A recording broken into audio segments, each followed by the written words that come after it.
Nakakuha naman ng suporta mula sa mga mamabatas ng Kamara ang electronic registration at electronic voting para sa mga overseas Filipino workers. Si Carms Magluyuan, una sa balita.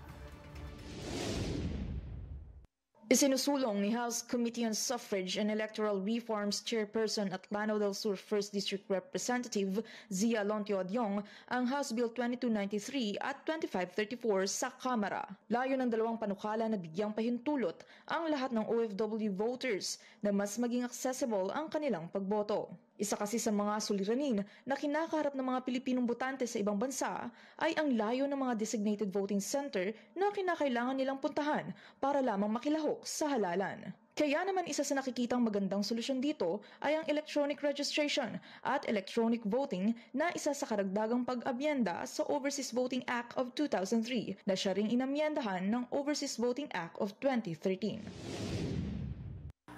Hoping na with this law institutionalizing internet voting, tataas pa po ang voters turnout natin.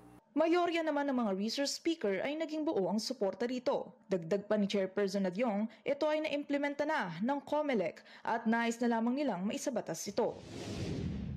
Kawawa naman ng mga OFW natin, implement na nga ng COMELEC eh. Gusto lang natin ma-institutionalize ito.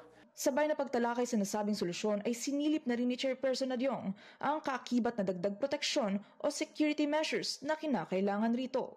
Ayon naman sa National Privacy Commission at Commission on Elections, may nakahanda namang security contingency measures kung sakaling magkaroon ng worst-case scenario hinggil sa e-voting. Noong una sa balitang totoo at laging bago, Carms Magluyuan, Alauna sa Balita, Congress TV.